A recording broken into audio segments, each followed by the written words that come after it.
Welcome back everyone, and in this lecture, let's study the problems associated with the Metasploit framework. So, if you use the file upload vulnerability and you upload a PHP shell code which you made from MSFV enum, the problem is that you don't have a static IP address most of the times. So, the IP address which you mention in that, the listening IP address and the listening port, they cannot work when you work in an open way. So if you have a static IP address, you can do port forwarding. That is very easy to do. But in most of the cases, you really don't have a static IP address.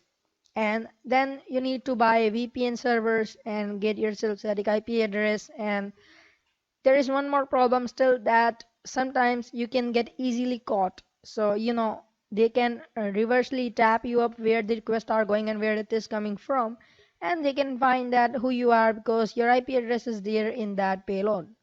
So the problem can be solved with a shell.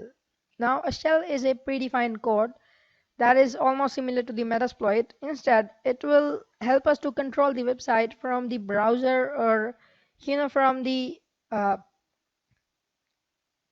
the HTTP protocols, that is from the layer 7 protocols, not from the layer 4, that is the TCP or reverse TCP protocols. So let me show you a weaponized shell that is very easy to use. So you are gonna write WEEVELY, that is Weevely. This is a weaponized shell, and you can find the GitHub repository. So you can just open it up, and here you will find up the download or clone button. So you can even download the zip if you want. You can just copy this link if you want, close the browser, open the terminal, get yourself root permissions. Well, you don't need root permissions for this. Okay, I typed the wrong password. Just a second.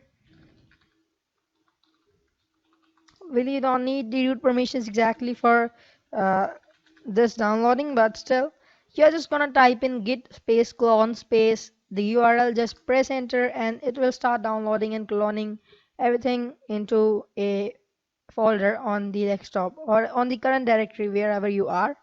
So it is downloaded in my home directory. Here it is. I'm going to move it right out here. Okay, so this is, just a second, I will just do chmod recursive 777 Weevely 3. So now I can move it up because there were permission error because it was downloaded by root.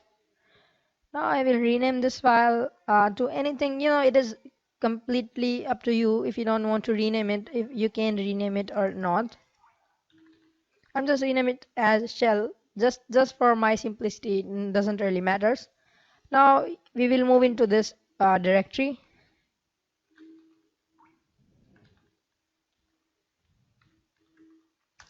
desktop, and then shell. And let me clear the screen.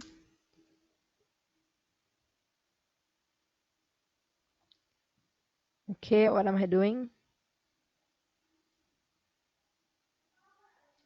And now what you need to do is, here you can just type in ls, and you will find that here is a Python script which is weevely.py.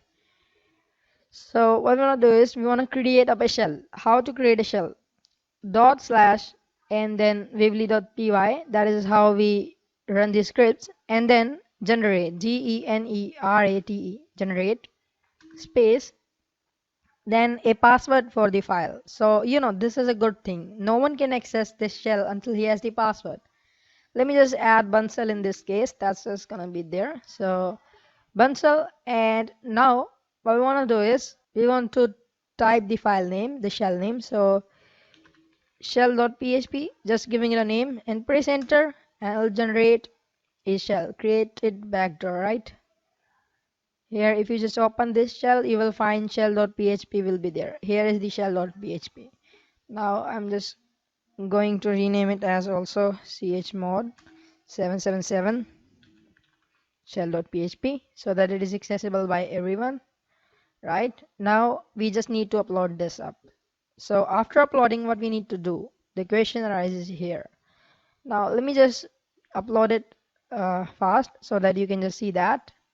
And actually I'm gonna upload it on another Windows server that is running on the same network. So I'm just doing that. Just a second. Here we have a XM server running right out here. So it is started, and HTTP docs, and we have XM. Okay, sorry, HTTP docs, and just paste it here. So I have just uploaded this file to shell.php to a server. So it is on a different network now. Now, if you realize that in this whole process, we have not used the IP address and the port because this thing doesn't need that. Whenever you want to, yeah, so whenever you want to connect to your shell, what you need to do is you just need to type in dot dash weevely.py, that is the script running, and then you need to type in the password, then you need to type in the path where it is. It is on HTTP 192.168.131.1. In my case, exactly this is the IP address of my Windows machine running that server. So it is in my case. In your case, it can be different. You can just type in ipconfig in case of Windows or ifconfig in case of Linux to find the IP address. And the file is there named as shell.php. And then you need to type in the password for the shell. So it's that simple, right? Password was Bansal. So script, then the address of the website. So if it is a website name as example.com, you will type https or http slash slash example.com slash the path of the shell. So it is here, and then the password. Just press enter, and it will get you a session. So it is saying, uh, yeah. So target is this, session is root, then this shell dot zero dot session. So we have got a session. Browse the file system or execute, start the command, no target found, and you can just type in help to get the commands, and there are a lot. You will see there are a lot. Here you can see we have these all commands which you can just use. So yeah, you can just type in shell space su, and it'll give you the uh, su commands privileges. So you can do anything which you might want to do in that case. So that is how you just do this. You can brute force the SQL database on the website if you want using this command. You can copy a single file, you can edit a file, you can just zip it, unzip it, check the files. You have a lot of options. It's a perfect tool, it's a perfect shell which works without the IP address problems. So you can send even a mail from that server, which is very dangerous, right? So you can do almost anything which you may want to do. So I'll take the leave now. Thank you for watching.